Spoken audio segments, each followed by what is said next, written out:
Yakuza 0, Metal Gear Rising Revengeance, Persona 5, Risk of Rain 2. Except for being goated ass games, they have one other thing in common, and that's their goated ass OSTs. Holy shit do these games cook when it comes to their music. I mean, it's hard to imagine any of them without their iconic songs, which really makes you think about the importance of the soundtrack in games. Let's take your favorite moment from a movie or a TV series, and now remove the music if it has any.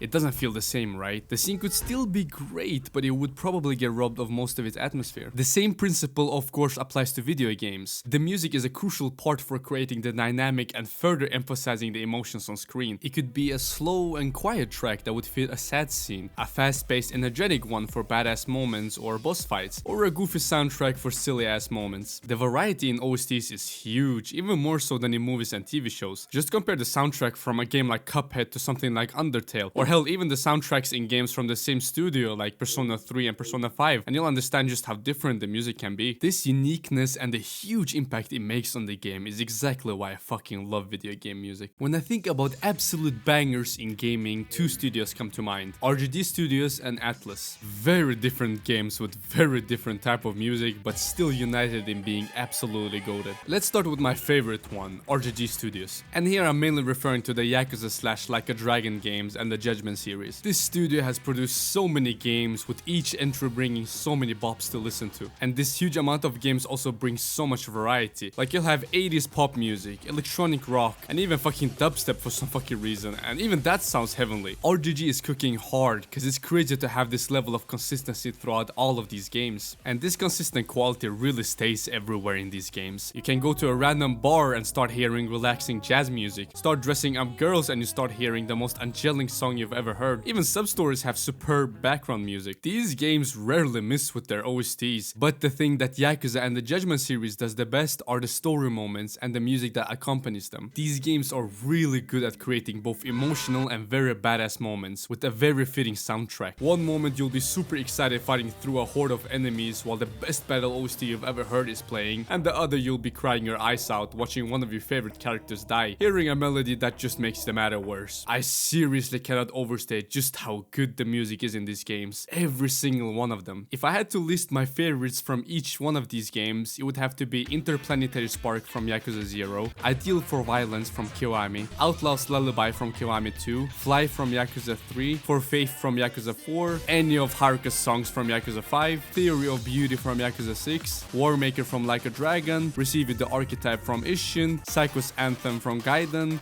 Impregnatable Triangle from Infinite Wealth, Final Destination for Judgment, and lastly Unwavering Belief from Lost Judgment. And that's not even mentioning the karaoke songs. Holy moly, did they hire the right people for this. Takayuki Kurosawa, the voice actor of the protagonist of most of these games, Kiryu, has so much talent, and I guess it makes sense since he was the lead singer of a band. Every song featuring him never disappoints, neither do most of the others of course. I have these songs in my playlist and listen to them even outside of these games, which really speaks of their quality. My personal favorites would probably be Machine Gun Kiss, and another song that's very underrated in the community being Pure Loving Komurocho. If you haven't played these games or just haven't heard them, please do, you'll bless your ears. Anyway, with that said, let's talk about the second studio I've mentioned, Atlus. Like I said before, they have a very different style they're going for. I would say that they often go for more relaxing music that you don't really get tired of listening to, which is very important for them since you hear it so much in these games. The Persona series, for example, these games are heavily carried by their music, and you can't tell me otherwise. The gameplay is usually repetitive up until certain points like certain deadlines or social links, and if not for these bangers playing in the background, the experience would be so much worse. I mean, you go about your school day, usually one song is playing, you go into battle and one or two songs are gonna be playing, etc. Now this would be a problem if it weren't for the fact that they all go so hard. The fact that you don't become tired of these songs after hearing them for 100th time is really a big achievement for the studio. I would sometimes just stand there doing nothing in the game just so I could hear the whole song. That's how good it was. And this goes for many many parts of the game. Go to the library to study, there's a banger. Go to the dungeon, there's another banger. Talk to an underage kid, you'll find a banger there too. And I know bangers. Atlas also doesn't have any difficulty with variety either. Just listen to the soundtrack from Persona 3 and Persona 5 and compare them. Or better yet, compare them to the Shin Megami Tensei 5 soundtrack and you'll see how different these styles are. These games are very creative and it doesn't seem like that's gonna stop anytime soon. I mean, just take a look at their new entry, Metaphor Refantasio, where they invited a fucking monk to create the hardest battle theme ever. This shit will make your ears climax every time you hear it. Anyhow, those are the two studios that are my favorite when it comes to video game music. But I also want to mention a game that has the most unique soundtrack I've ever heard in a game. Cuphead. I was just replaying this recently and I realized that it's not only the type of game you never see, but it also has music that you never hear in any other game. A lot of its songs were inspired by Scott Joplin, a composer and pianist who lived from the end of the 1800s to the beginning of 1900. Taking inspiration from him was a brilliant choice, since this type of music fits the game so much. So many of these songs also use vocals, which make them even better. I just wish more games did similar stuff. Obviously this type of music wouldn't fit every game, but it doesn't even have to go that far back. Isn't it crazy that you can see stuff like remixed classical music in trailers and stuff, but no developers actually use them in the game? Imagine fighting some boss while a badass version of Lacrimosa is blasting through your ears. Shit would unironically go so hard. I think some people underestimate just how big of a difference music can make in games. I was legit shocked when I found out there are people who turn off the music in every game they play. And I can understand like some multiplayer game with trashy music, but bro, not single player games. Especially not those that are known for having great music. I have a friend I play Crusader Kings 3 with, and he always turns off the music, no matter what. And yeah, it's a strategy game, so you wouldn't maybe expect it to have a good soundtrack. Wrong. That game's music goes hard on all levels, which begs the question,